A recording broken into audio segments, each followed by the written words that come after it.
Good afternoon, and on behalf of the Bundeskanzler Helmut Schmidt Stiftung, I welcome you to our lunchtime discussion. It is entitled Ekrem İmamoğlu and the Future of Turkish Democracy, Change or Authoritarian Backsliding. My name is Dan Krause. I am Program Director, Europe and International Politics, and I will be moderating today. Before I introduce our two wonderful guests, let me briefly say a few words about the planned schedule and our idea for this event. It is going to be a 1 hour event, and after a few introductory words, we will watch a short film. Then I will introduce our guests and we will start our conversation. So 60 minutes isn't long. Nevertheless, we want to try to include at least some questions from you, the audience, in the second part. So if you got questions, please feel free to use the Q&A function to ask your questions. The shorter and more precise they are, of course, the easier it will be for us to address them. Our thoughts or my thoughts for this event were influenced by the fact that domestic political events in Turkey at the moment seem to come to a culmination point. Since March, we can see that the opposition, and especially the biggest opposition party, the CHP, is under constant pressure by the judiciary and the police. Ekrem İmamoğlu, its most prominent figure, mayor of Istanbul and leading candidate for the presidential elections, as well as numerous local mayors, party members, and thousands of demonstrators are in prison. A court decision to remove the leadership and impose a state trustee on the CHP, originally scheduled for Monday 8 days ago, has now been postponed to October. This would most likely mean the end of Turkey's multi-party system, and in view of the significance of these developments in a country as important to us in Germany and Europe as Turkey, we find the political reactions in Germany and Europe, as well as the media coverage, surprisingly restrained. In addition, Ekrem İmamoğlu was our guest and esteemed speaker at our Helmut Schmidt lecture for a Just Democracy in November 2024 in Berlin. We therefore feel particularly obliged to point out that a very important representative and advocate of Turkish democracy and the Turkish people has now been in prison for over 200 days. But instead of further words, let us now a short film that we prepared. And Miriam, please, let's roll the clip.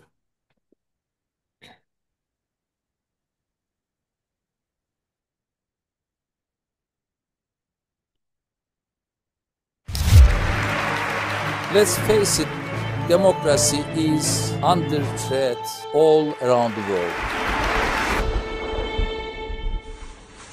Evin 16 milyon İstanbullunun konutunun kapısına yığmıştır. Yüzlerce polis yığmıştır.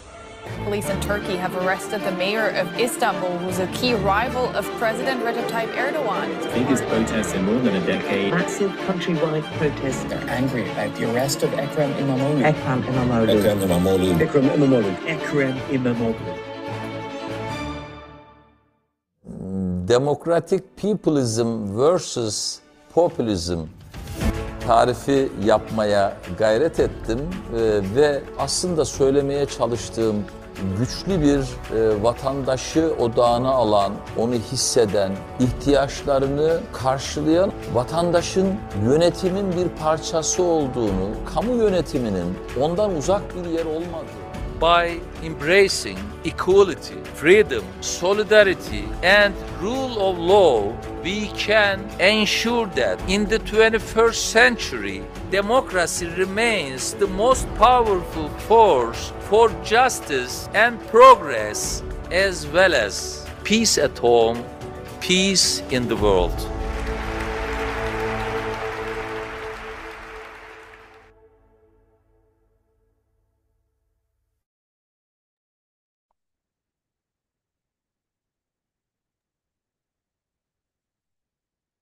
Yeah, so here we are back, and Ekrem İmamoğlu and CHP are at the center of the current repressions, of course. And I believe that by watching the film, we have gained a good impression of what is happening in Turkey today and what is at stake. At the same time, I think that the protest, especially among the young generation, seems to go even further about devalued diplomas, blocked prospects for the future, denied freedoms, and the feeling that their voices no longer count and that democracy in Turkey might finally degenerate into a mere facade. To discuss all of the questions we raised and what we have seen in the movie, we have two wonderful guests, and I would like to now introduce them to you. First, I would like to introduce Dr. Aysgül Kaynar, an expert on contemporary Turkish politics, legal and constitutional history of Turkey, and civil-military relations. She writes regularly in distinguished academic journals and has translated two political science reference books into Turkish language.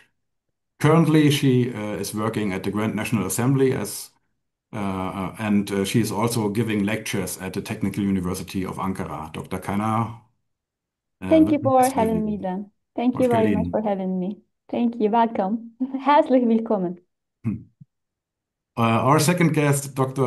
Can Dündar, is a journalist, author, and a documentary filmmaker. He was the editor-in-chief of the government critical newspaper Cumhuriyet, and in 2015, his newspaper published footage of showing the state intelligence sending weapons to Syrian Islamist fighters, and he was then charged with espionage and revealing state secrets. In November 2015, he was imprisoned, and in May 2016, he was sentenced to 6 years imprisonment, which was later raised to 27 years. During his appeal in 2016, he survived an assassination attempt and left Turkey to Germany, where he now lives in Berlin. He is still working as a journalist, also a filmmaker, and among other things, he writes a weekly bilingual column for die Wochenzeitung Die Zeit, and he runs the independent German-Turkish journalism platform Özgürüz. For his work and his commitment, he has received numerous awards and honors. Dr. Dündar, also welcome and thank you both for joining us. Hoş geldin again. My pleasure. Thank you so much for having us. And thank you I would like to, thank you yeah, very much for your support and solidarity, dear, then, and of course to the Helmut Schmidt Foundation for organizing this event. Thank you so much. thank you. Thank you very much. And I would like to begin with you and ask you my first question. Many observers, including yourself, have described current events in Turkey and the trial against the leadership of the CHP as decisive weeks for Turkey, possibly even a key moment in Turkish recent history. The Erdogan government has now been in power for over 20 years. From your perspective, why are these events decisive and why does it happen now when we have still more than 3 years to go until the next election? For several reasons. First, as you said, it's already 2 decades. It's been 2 decades that Erdogan has been ruling this country. And in this more than 20 years, for the first time, he lost an election last year, the local elections. And this was, of course, a cornerstone for Turkish democracy. And since then, of course, the tension is high because he understood that it's almost impossible for him to win another election because almost all the opinion polls show that if there's an election today, he would lose it. And this is another reason. And CHP is now on the rise, and really Social Democrats has been running well against this aggression.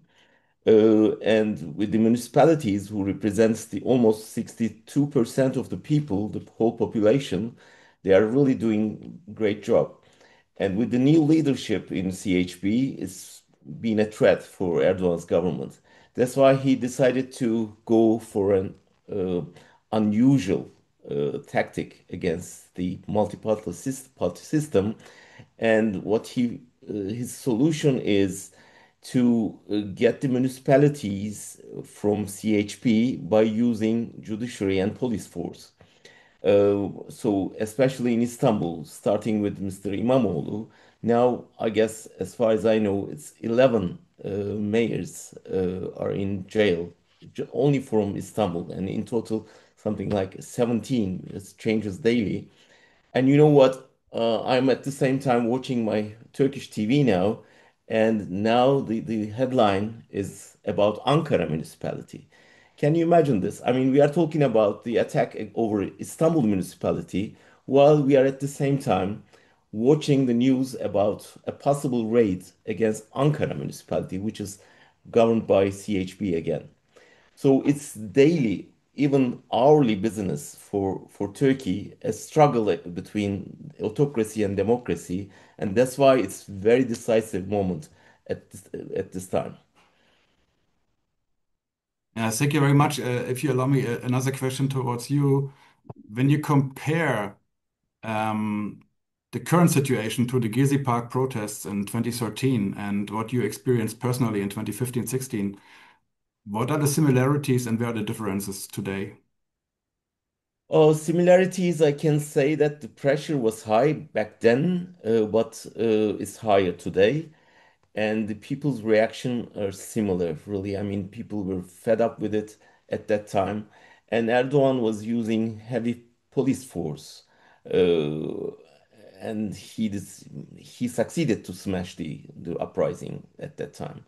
And world's attention was more on Turkey comparing today. Unfortunately, we lost this interest by Western circles, Western politicians, and Western media. At that time, they were, broadcasting from Gezi Park live.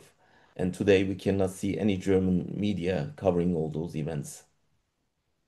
Yeah, that's very true. The control of the media is very harsh at the moment. Let's turn now to you, Dr. Keiner. Um, Can Dündar just outlined what is happening in Turkey and what is at stake. You are a political scientist based in Ankara. What is your evaluation of the current situation and what's going on? Well, at present, Turkey is in a state of constant turmoil. Each day, we are hearing news about new judicial attacks to trust or appointment of trustees or a court decision on a critical matter. Just a couple of hours ago, as Can Dündar mentioned, there's another criminal investigation started against Ankara municipality. But 2 days ago, we see that main opposition party hold an extraordinary congress just to neutralize the effects of the legal challenges or the legal crackdown against the party leader Özgür Özel. Again, 4 days ago, an appellate court upheld the prison sentence and the political ban imposed of Ekrem İmamoğlu. This again very crucial. This ruling stripped Ekrem İmamoğlu of his political rights for 4 years. It means that he won't be able to run in the upcoming presidential elections as the candidate of the Republican Party. Of course, it is not the final decision, and the case will now be seen by the Court of Cassation. However, we know that the Court of Cassation is packed by the jurists who are almost handpicked by the GDP government. So there is actually little hope for a reversal in the decision.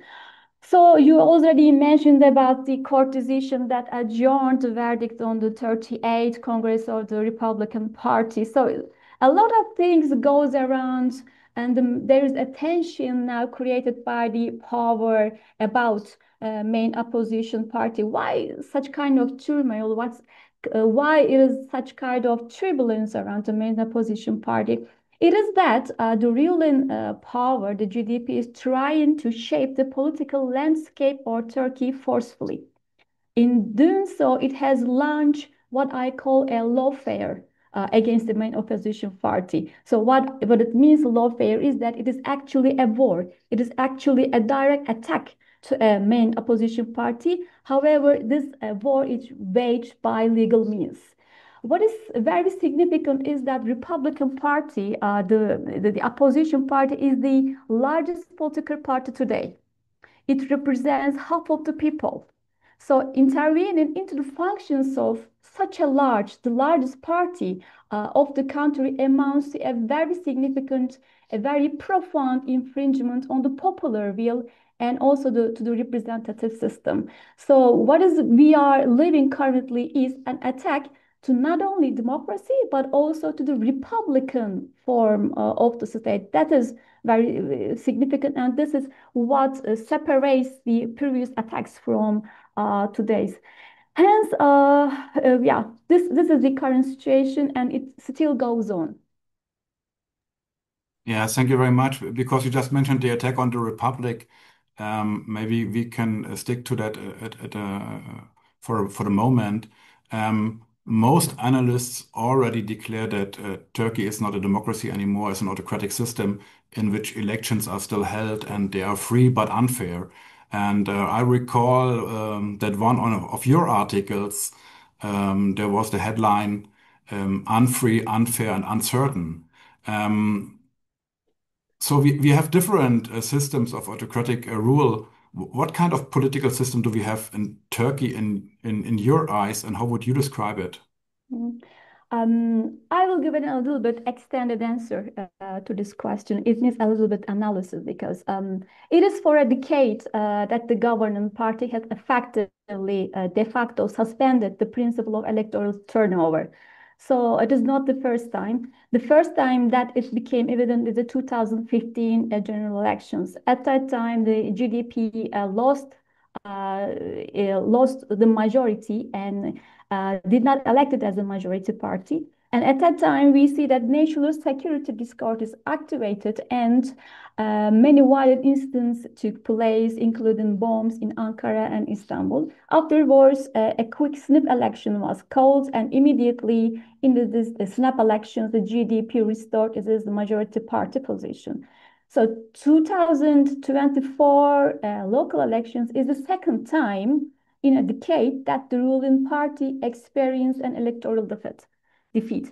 So after this local elections, many parties, including myself, were very anxious whether the GDP will honor the election results or will take action. And unfortunately, we see that the GDP did take action. Yet that time, it did not activate the national security discourse. However, instead of, it started to use mainly two instruments. The first instrument is appointment of trustees to municipalities that won by the opposition, not only by Republican Party, but mainly by the Republican Party. In that way, the ruling party established a tutelary system and brought the municipalities under central government, under the control of central government. So to the best of my knowledge, since 2024 local elections, 13 municipalities are now currently being ruled by trustees. The second instrument is a widening of repression through corruption and terror-related cases against opposition-led municipalities. Again, to the best of my knowledge, 15 mayors have been detained so far, and 12 of them belongs to the main opposition Republican Party, including the incarcerated Istanbul mayor Ekrem İmamoğlu. So this number includes Ekrem İmamoğlu. In other words, it is a decade that the incumbent party GDP declared it will not allow a turnover, it will not allow a peaceful turnover in the elections. Similarly, it is a decade that Turkey lost its ability to conduct free and fair elections, free and fair elections. Therefore, I believe, in order to assess today, making an assessment currently on the basis of the elections, whether they are fair, free, periodic, or competitive, will miss the broader transformation because there is a broader transformation going on. In other words, it will not be wrong to define the political regime as hegemonic competitive system, which is followed or developed from competitive authoritarianism. It is not wrong to say that this is hegemonic authoritarian. However, defining or focusing on this electoral issues will give us a very limited perspective and will fall short of capturing the change in relation between GDP and the popular will, and as well as it will short of capturing the relation between GDP and the social classes. Therefore, I will emphasize two features of the current regime, which I see definitive in understanding GDP rule. The first one is that ruling party is a minority right now. So Turkey is under minority rule. Moreover, since March 19, the GDP continues to lose its voter base. So numerous polls have been conducted. It is almost every week that a new poll is being conducted.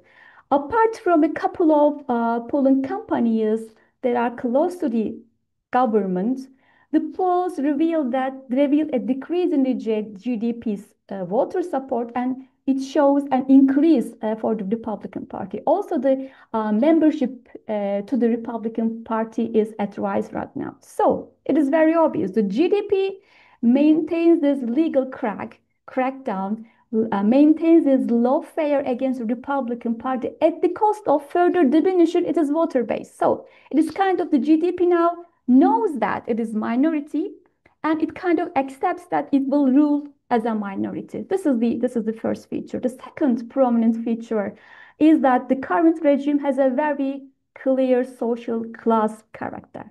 Since 2019, GDP is disproportionately transferring income, disproportionately transferring wealth to the capital owners, and particularly favoring finance capital vis-a-vis the productive capital. So it uses three state policies to do that. First, tax policy, wage policy, and social aids. Let me very, very quickly give some numbers about these policies. The first one is tax policy. In 2024, tax constituted 90% of the state budget. It is very huge. 90% of the revenues comes from the taxes. And within these taxes, the amount of the indirect tax, which is levied all of the people, regardless of the income, is very high. Only two indirect taxes, value-added tax and the special income tax, constitute more than half of these revenues. So it means that the GDP is extensively taxing low and middle income groups in the society. Conversely, it issues tax exemptions, tax amnesties for the business. Again, in 2024, 1/4 of the state revenue, which is again very huge, 1/4 of the revenues were allocated as tax exemptions, tax amnesties. So the second one is wage policy. Currently, half of the Turkish population lives with minimum wage. And moreover, minimum wage is not increased in relation or approximated to the inflation rate. It is always below the inflation rate. So we see that austerity measures are suppressing the wages. And the last one is social aids. Now, currently, the amount of the social aids is only 10% of the budget. This is the lowest in OECD countries. And social aids are very much restricted to complex eligibility criteria. Overall, what it shows that currently GDP is transferring wealth to finance capital, and in return, it is supported by the finance capital. In other words, capital owners, I will say, can go with this authoritarian regime. They can go with the erosion of political rights for a long time. So in conclusion, we have a political minority, and that political minority is supported by finance capital. I think this gives us a version of autocratic plus oligarchic regime. And in many of us now, currently, the GDP government symbolizes a rule of the rich over the poor. Yeah. Thank you very much, and it's certainly very interesting what you said about the financial aspects. But when you mentioned the oligarch system, that reminded me that Dr. Dündar, you said that Erdogan aspires to become like Putin, to build a similar system in Turkey. In your view, has this strategy been successful, and how does the situation in Turkey is comparable, and in what aspects does the situation differ from the situation in Russia?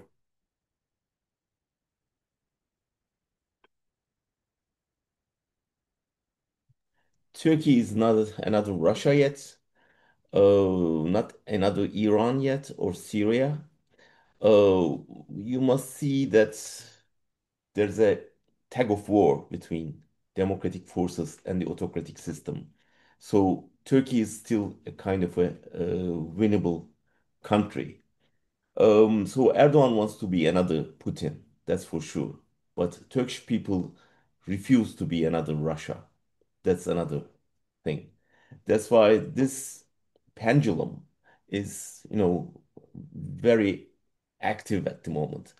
So imagine a system that the president has the ability uh, to control the whole judicial system, the media, the parliament, the police force, gendarmerie, the army, intelligence, mafia, economic sources, universities, academia.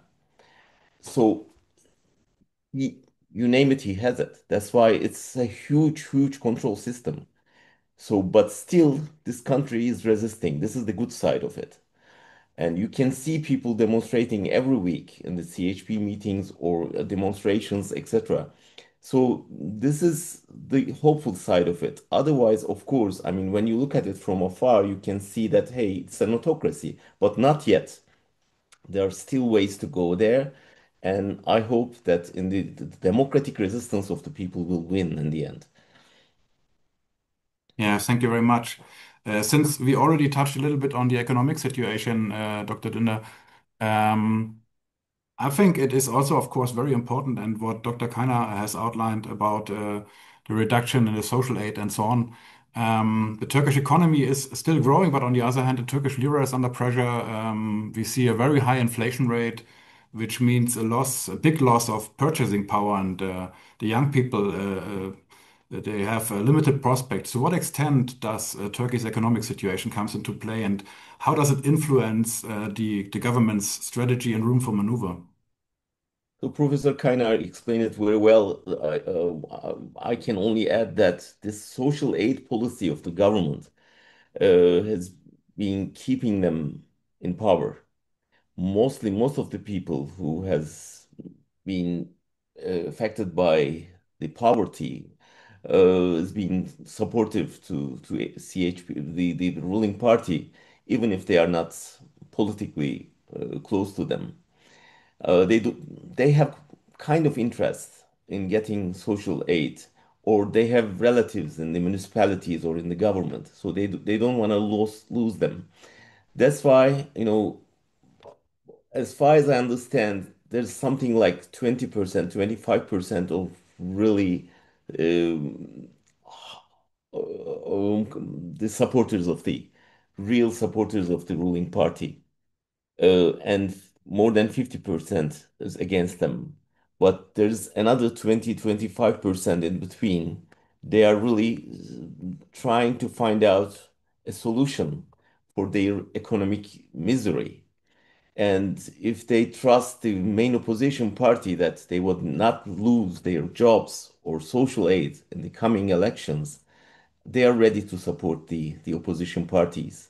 That's why it's very important for the opposition parties to, trust, to show their strength and convince people that they will run the country better. Yeah, thank you very much. And Dr. Kana, since you are on the ground in Turkey, and Dr. Dündar just talked about the difference in comparison to the Russian population, I would be interested in your evaluation of how the Turkish society is responding to all of this, to the arrests, and how would you characterize, you already did elaborate a little bit on this, that the different camps or blocks we have in the Turkish society? Yeah. Uh, One who will talk about Turkish society and dynamism of Turkish society shall first acknowledge that Turkish society is living under heavy pressure for decades. So this must be acknowledged beforehand.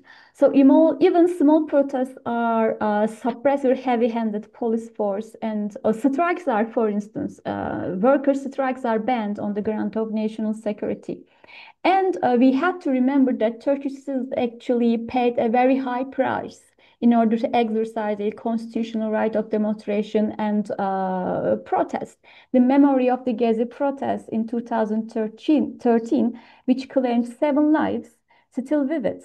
Also, similarly, during the Kobane protest in 2014, the death toll was high as 42, and the death toll appeared only in 4 or 5 days.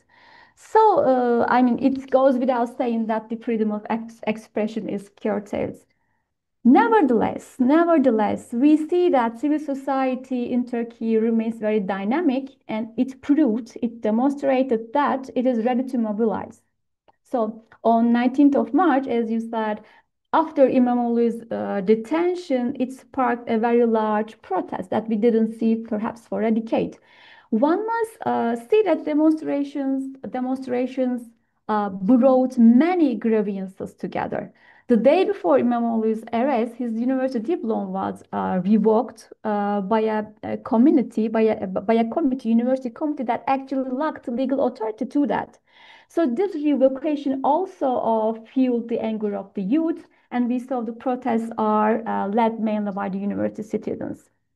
What these people were protesting? They were protesting, okay, the assault on democracy and elections. However, they were also protesting the devaluation of university education, devaluation of the university diplomas, rise in unemployment, poverty, and the deepening of the anxieties on the future.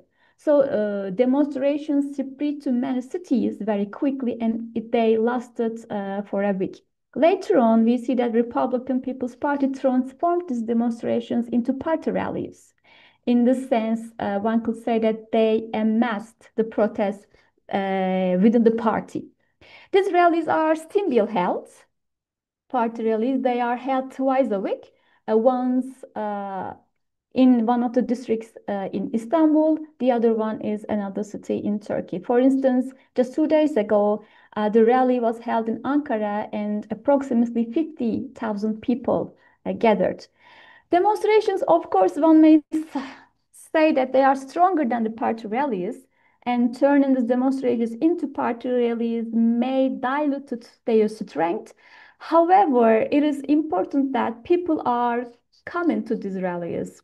And every call, every rally of the Republican Party is met with great enthusiasm by the people, because I believe it gives the people a chance to exercise a right that denied them for long. So, what is striking again is that I think the threshold of fear is already being crossed by the people. And whenever the Republican Party or, let me say, a workers' union will call for a rally, that call will be met by the people with enthusiasm. So it is important to see this dynamic side of the civil society. Thank you very much. The economic situation is worsening. The protest is still alive and rising. On the other hand, Erdogan government seems to be counting on time, and we still have 3 years until the next election. Dr. Dündar, if we see a further autocratization, if we see more political instability, more protest, I mean, how can the government still put their bets on the time card? What is your assessment? As you mentioned, I mean, Erdogan is playing on time. He thought that he thinks that he has still another 3 years, at least 3, 4 years even. And he trusts the police force he's commanding, and the army, of course, that he can smash the opposition as he did during the Gezi Park protests. So another dimension is that. And he found ways to, imagine if you're a ruler of a country and if you have the authority to put your most important rival into jail just with a order of a judge in your control, it's so easy to run a country. So he trusts that he can do it anyway. I mean, whoever his rival is, he can put him her in jail in a moment. That's another thing. And of course, nowadays he's trusting the silence of the Western world, uh, unfortunately. And he has a meeting on Wednesday with President Trump. So there are lots of similarities between the two. So I'm sure they have lots in common to talk about. And then, of course, I mean the whole world climate, political climate, is in favor of him. That's why another thing is that dimension. Yeah, you just mentioned it, and I would like to shift from the domestic picture to the international arena a bit. And you just said it that under the Erdogan government and the current conditions of the international system, they positioned Turkey very smart. It's a member of NATO. It's an accession candidate of the European Union. At the same time, they applied for membership in the Shanghai Cooperation Organization, which with the exemption of India, is largely a club of autocracies. It is centrally located between Europe and Asia, controls the Black Sea, and so on. And it has positioned itself as a key player in certain major conflicts in relevant regions, such as Russia's war of aggression against Ukraine, the Middle East, Iraq, and Syria. And of course, from a European perspective and the EU perspective, very important, there is the refugee agreement with the European Union. So many states, as you just said, they find it difficult or they do not draw consequences from the transformation of the Turkish political system into an autocratic system. Um, Maybe I would like to ask again you, Dr. Dündar, first, because you so strongly advocate for this response or an answer from Germany and the European Union and the member states towards the situation in Turkey and the repression wave. How should Germany, how should the EU respond?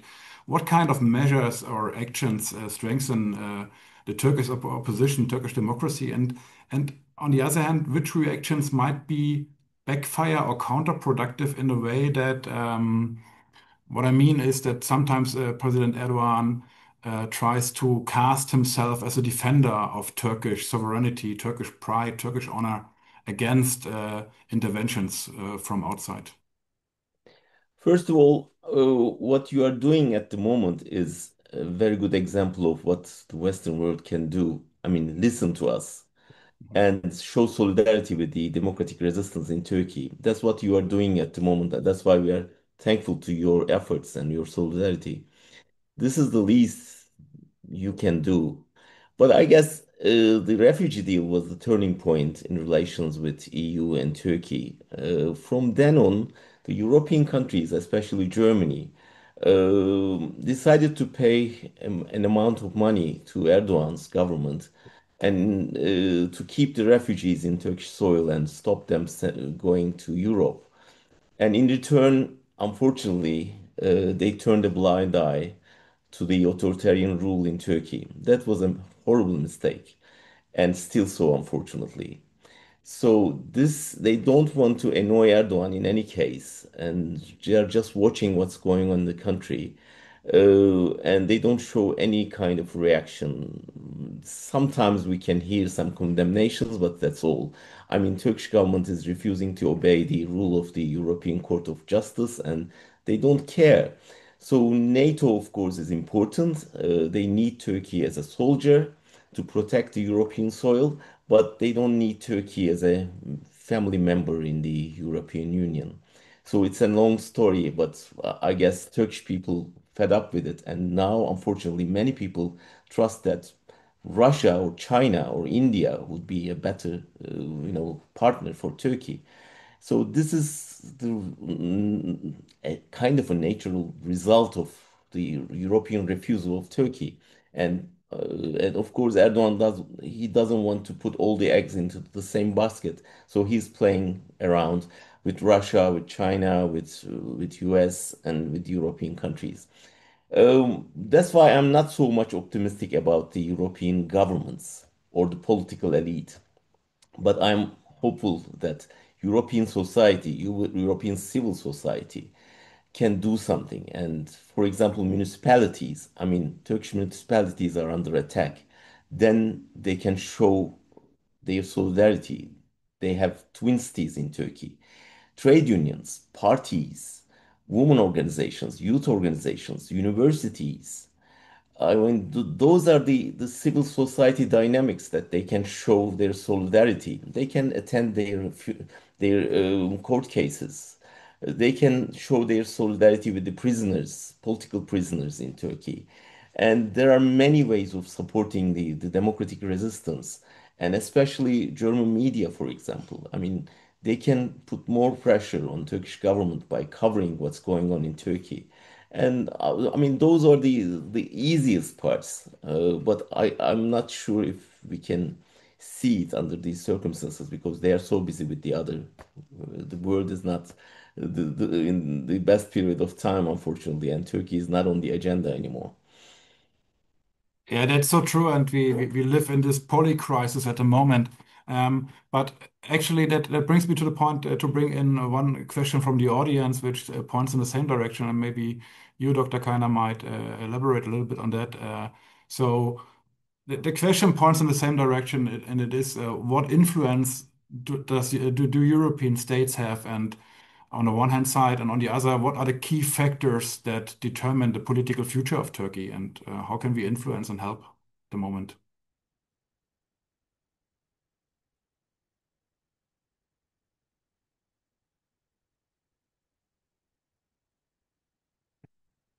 Dr. Keiner, you Exactly. I'm trying to have you read the translate. question? Yeah. So, what Okay. is the influence of EU states and how can Yeah, European Union help?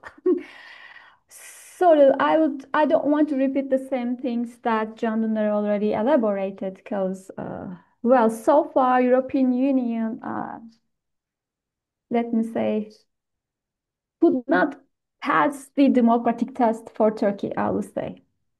Again, still in the European Union, a key in the key papers of the European Union, Turkey is referred as a key partner, a country of strategic relevance or important ally. Also, Can Dündar very shortly mentioned about this Osman Kavala case, in which in 2022 the Court of Human Rights declared that there would be some sanctions if Turkey would not implement the Court of Human Rights decision. However, we are in 2025 and we see no sanctions, and we see that in the Kavala's case again, dialogue, quote unquote, dialogue is established between Erdogan government and the European Union. But the point is that the truth is that every action and every step from the European Union is watched very carefully in Turkey by the democratic movements. Therefore, I will say any kind of declaration of support for the pro-democratic movement is for the pro-democratic movements are highly appreciated. So this kind of declarations of support we heard in the case of İmamoğlu, where the members of the European Parliament issued statements, or the delegation from Eurocities visited Istanbul to show their solidarity. So one thing about Turkish opposition is that half of the population is living under heavy pressure with restricted rights for about 15 years, and this situation creates a sense of isolation and captivity. So the many people in Turkey feels like captive nations under dictatorships. So therefore, it is important for us to feel that this population, half of the population, are not forgotten and they are not alone. I can't imagine any kind of way for it. Anyways, any statement, any gesture would help. and we talked a lot about what the media can do, what civil society can do, and also gestures and pressure from the governments. But let me stick to the question of what European member states can do on the level from state to state. I mean, we have the possibility, or we have the opportunity of putting public pressure on the Turkish government, and at the same time, it might not help, and maybe quiet diplomacy might be a better thing to do. On the other hand, we have incentives for Turkey. I mean, Turkey is still interested in doing business with the European Union. And for instance, there's the opportunity of probably modernizing the customs union between the European Union and Turkey, which is in the current condition of Turkish economy, probably a very big incentive. And also, Turkey wants to have a say in the European security architecture.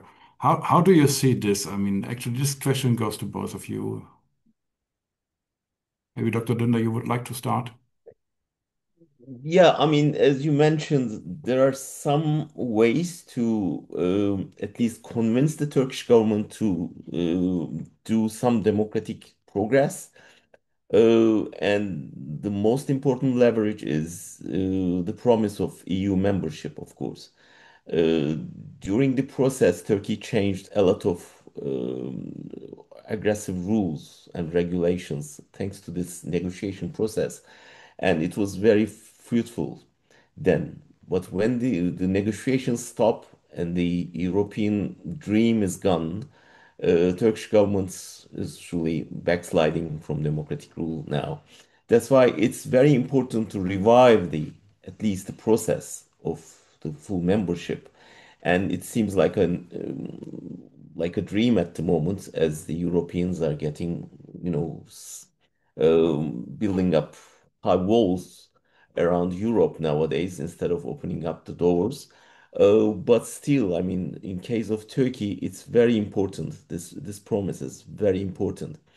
And any kind of sanctions, unfortunately, may put harm on the people instead of the governments. That's why I'm not in favor of that kind of pressures, unfortunately. I don't know what Mr. Ayşegül would say. Well, similar things. The first and easiest way of giving a positive sign uh,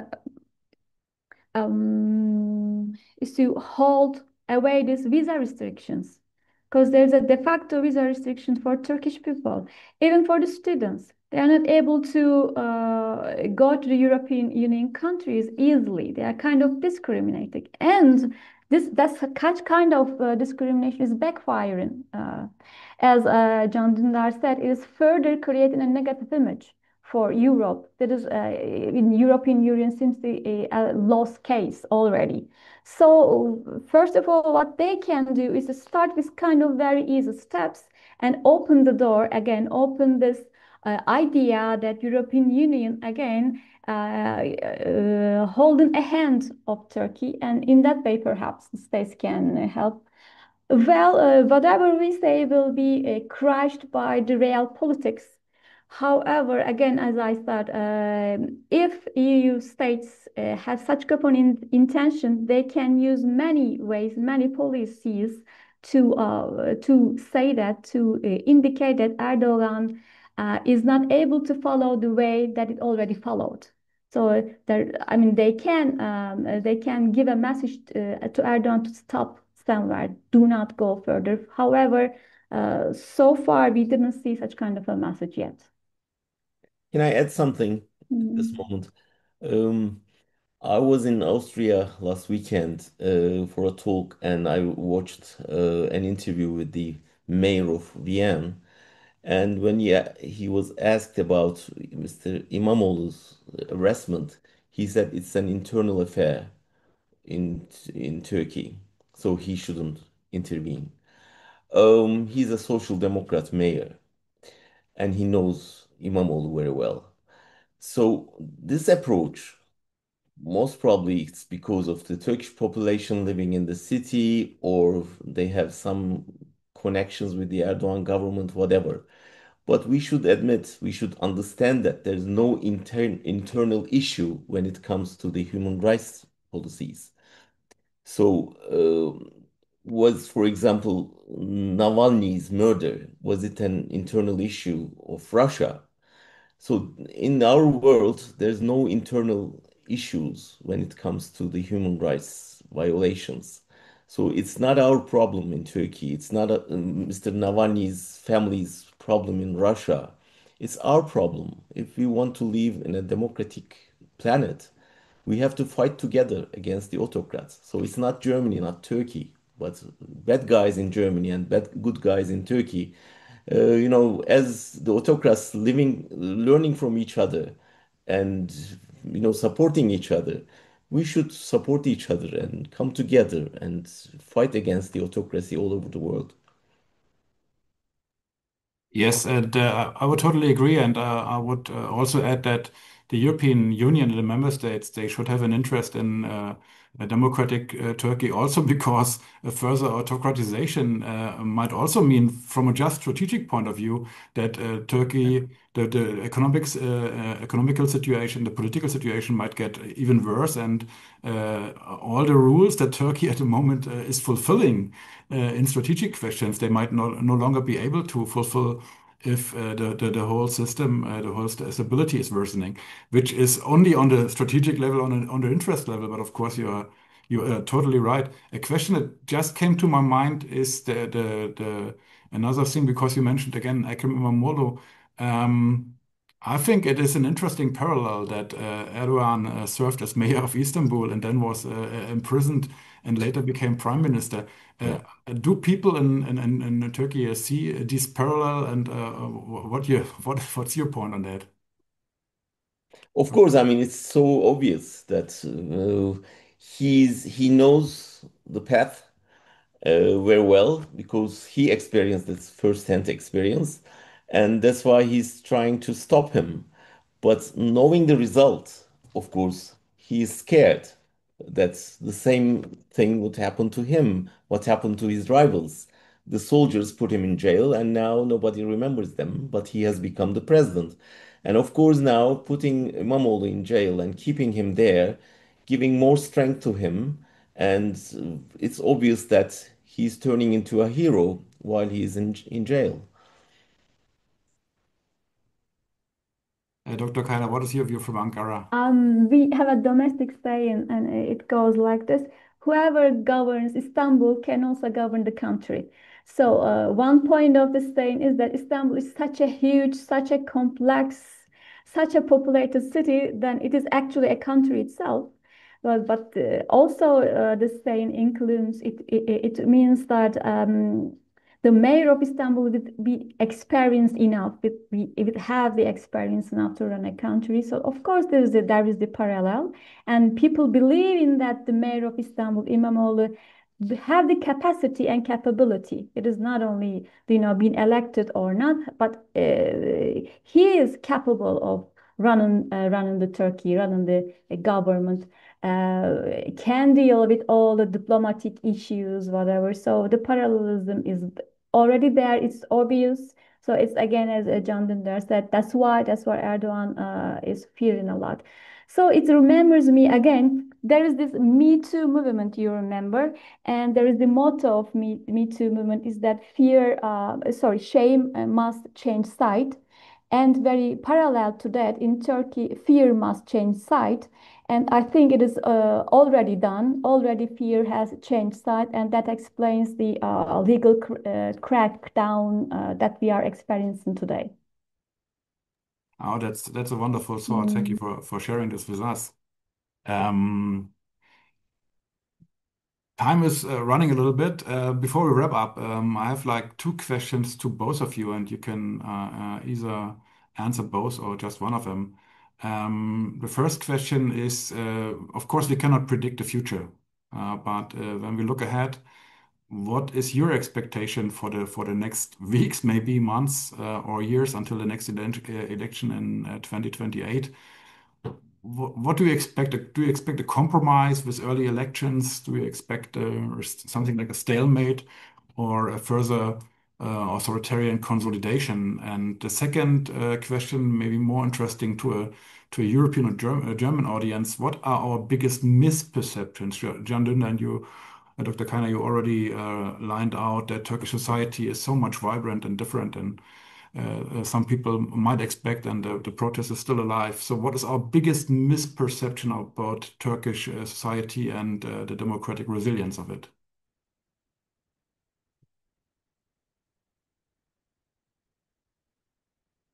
May I go with the first question? That what we expect? Well, what we expect defend really depends on which actors we are following to. So on the one hand, we will keep an eye on the popular resistance around the main opposition party. It is not only the governing cadre, administrative cadre of the main opposition party, but also the popular opposition that supports the main opposition party. That's one thing we have talked about. That I would like to talk about another development that we have to watch to understand or to get an idea of the developments of Turkey in the long run, not perhaps in the upcoming months, but in the 2 years time. In 2017, as we know, we had changed our political regime from parliamentary system to presidential system.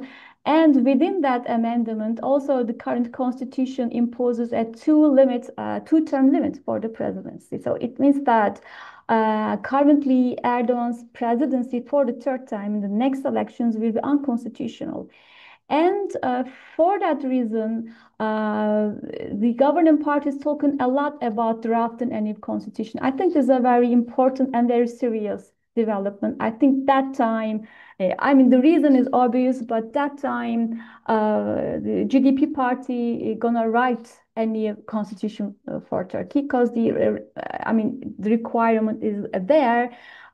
Only lifting this two-term presidential limit, Erdogan can run or can be the next president again. However, GDP cannot draft a new constitution alone. So that's why we have to watch with whom the new constitution will be penned together. And in this context, the Kurdish movement emerges as one of the noteworthy actor. So another side of the development in Turkey, very significant this year, is that in May, Kurdish armed organization PKK dissolved itself, and in July it buried the arms, it laid down the arms. This highly historical developments took place after the call of the nationalist leader of the nationalist movement party. So the peaceful resolution of the 40-year-long, very brutal, very bloody conflict by the GDP is a clear sign of a cooperation and reconciliation between Kurdish movement and the ruling party. In the following days, following years, we will watch if this cooperation will transform itself into a political alliance. Currently, it has been denied. The People's Equality and Democratic Party, political representative of the Kurdish movement, denies that there is a political alliance. However, we will see. We have to keep an eye on it. We have to keep an eye on it. This will be crucial for penning of the new and the quoting of the civil constitution of Turkish Republic. Thank you. I'll try to combine the two. I'm always hopeful. I'm a bit tired of being hopeful though. But I'm expecting in the short run a kind of an autocratic consolidation that's inevitable. If you're an autocrat and you're about to lose your throne, of course you have to do something to prevent it. And I don't see any other way for Erdogan to stay in power. That would be a bit difficult period of time, but in the end, I'm sure the democratic resistance will prevail. And believe me, I mean, this is a daily question for us. Every morning we get up with this question. Will it be the end of it? Today, this week, this month, this year, or it will take more time?